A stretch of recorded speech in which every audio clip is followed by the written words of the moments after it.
చూస్ country delight, live better. ఇప్పుడే country delight app ని download చేసుకోండి.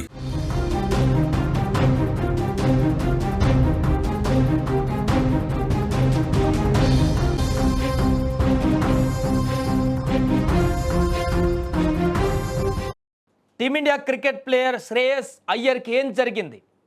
ఐసీలో చికిత్స పొందుతున్న శ్రేయస్ అయ్యర్ ఇక వచ్చేటువంటి సిరీస్లో ఆడే అవకాశం లేదా? మొన్న జరిగినటువంటి గాయం అత్యంత తీవ్రమైందా? సిడ్నీ వేదికగా ఆస్ట్రేలియాతో జరిగినటువంటి 3వ వన్డేలో శ్రేయస్ అయ్యర్ గాయపడ్డాడు. ఈ విషయం మనందరికీ తెలిసిందే. అయితే ప్రస్తుతం అయ్యర్ ఐసీయూలో చికిత్స పొందుతున్నాడు. ఇంకా ఫీల్డింగ్ చేస్తుండగా వెనక్కి పరిగెడుతూ క్యాచ్ అందుకునేటువంటి క్రమంలో బలంగా నేలను తాకాడు శ్రేయస్ అయ్యర్. ఆ రోజు లైవ్లో మ్యాచ్లో అందరూ కూడా చూడడం జరిగింది.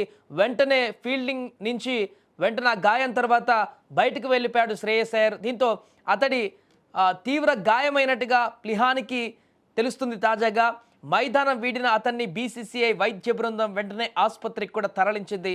అయితే తాజాగా అతన్ని ఐసీయూలో చేర్చినట్టుగా వార్తలు వస్తున్నాయి. అంతర్గతంగా రక్తస్రావం కావడంతోనే మేనేజ్మెంట్ ఈ నిర్ణయం తీసుకుందని కూడా తెలుస్తుంది. దీంతో ఇంటర్నల్గా గాయం పెద్దగా అయినట్టుగా కూడా తెలుస్తుంది.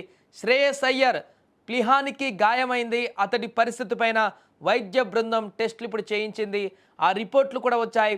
అంతర్గతంగా రక్తస్రావం జరిగినట్లు పరీక్షలలో కూడా తేలిపోయింది. దీంతో వెంటనే అతన్ని ఐసీయూలో చేర్చారు. కనీసం 2 రోజుల నుంచి 7 రోజుల పాటు అతడు అబ్జర్వేషన్లో ఉంటాడు.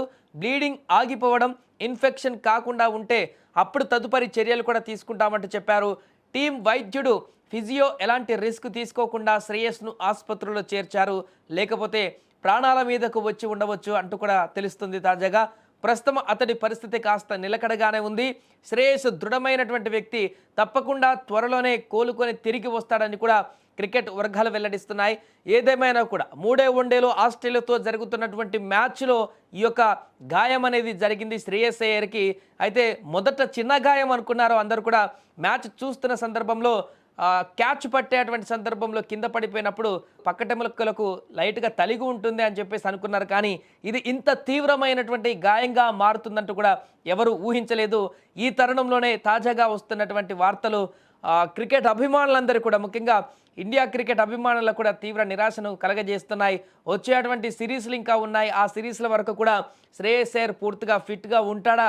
ఈ గాయం తీవ్రత మరింత పెరిగితే వచ్చేటువంటి సిరీస్ల పైన ప్రభావం పడేటువంటి అవకాశం ఉందా అనేటువంటి ఒక అభిప్రాయాన్ని అయితే వ్యక్తం చేస్తున్నారు. ఇక మరొక పక్క బీసీసీఐ కూడా అధికారికంగా శ్రేయస్ గాయం పరిస్థితి పైన అప్డేట్ కూడా ఇచ్చింది.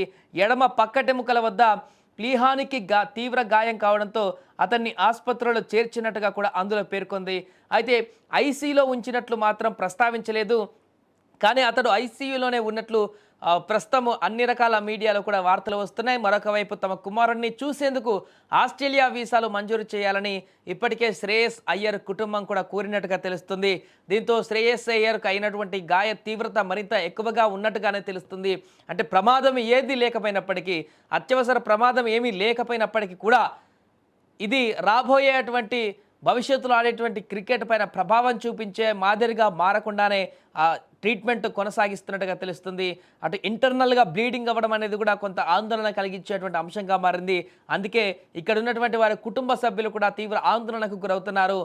ఇదేదో పెద్ద గాయం లాగానే ఉందంటూ కూడా మేము కూడా ఆస్ట్రేలియాకు వెళ్తామంటూ కూడా వారు ప్రయత్నాలు చేస్తున్నారు. దానికి సంబంధించి బీసీసీఐతో కూడా అప్రోచ్ అవుతున్నారు. అయితే ఆలోపు అయ్యరే ఇక్కడికి వచ్చేటువంటి అవకాశం ఉందా, లేకుంటే కొద్ది రోజులు అక్కడే హాస్పిటల్ ఆస్ట్రేలియాలోనే ప్రస్తుతం చికిత్స కొనసాగుతుంది శ్రేయస్ అయ్యర్కి. ఇప్పటికే అక్కడ మ్యాచ్లు అయిపోయిన తర్వాత రోహిత్, అదేవిధంగా కోహ్లీ తిరుగు పయనమయ్యారు, ఇండియాకి వచ్చేసారు. కానీ మిగతా టీం అంతా కూడా అక్కడే ఉంది. T20 మ్యాచ్లు ఉన్నాయి కాబట్టి. కానీ శ్రేయస్ అయ్యర్ వైద్య ట్రీట్మెంట్ కోసం ఆసుపత్రిలో ఉన్నారు. ఈ టైంలో ట్రావెలింగ్ చేయడం కానీ, తనకు ఇబ్బందికరమైనటువంటి పరిస్థితులు ఎదురైతే ఆ యొక్క గాయం మరలా తిరగబెట్టేటువంటి అవకాశం ఉంటుంది. కాబట్టి ఆసుపత్రిలోనే కొద్ది రోజులు ఉంచి ఆ తర్వాత ఇంకా 2-3 రోజులు ఎక్కువ రెస్ట్ ఉంచిన తర్వాతనే మరలా ఇండియాకు తీసుకొచ్చేటువంటి అవకాశం ఉన్నట్టుగా తెలుస్తుంది. ఏదేమైనా కూడా కీలకమైనటువంటి ఆటగాడు మిడిల్ ఆర్డర్లో టీమిండియాకు అలాంటి శ్రేయస్ అయ్యర్కు గాయం కావడం అనేది, అది తీవ్రంగా మారడం అనేది కూడా రాబోయేటువంటి మ్యాచ్లలో కానీ సిరీస్లో కానీ దీని ఎఫెక్ట్ ఏమైనా పడుతుందా, శ్రేయస్ అయ్యర్ పరిస్థితి ఏ విధంగా ఉండబోతుంది ముందు అనేటువంటిది మాత్రం అభిమానుల్లో కొంత కొంత భయాందోళన కూడా కలిగిస్తుంది. బట్ కోచ్లు కానీ మిగతా వాళ్ళందరూ కూడా త్వరగా కోలుకుంటాడు శ్రేయస్ అయ్యర్, ఎలాంటి ఇబ్బంది లేదు, మరలా మనతో ఫిట్గా ఉండి మ్యాచ్లు మరలా కూడా అద్భుతంగా ఆడతారంటూ కూడా చెప్తున్నారు. సో చూడాలి మరి శ్రేయస్ అయ్యర్ గాయం ఎప్పుడు పూర్తిగా తగ్గిపోయి మరలా గ్రౌండ్లో కనిపిస్తాడనేది.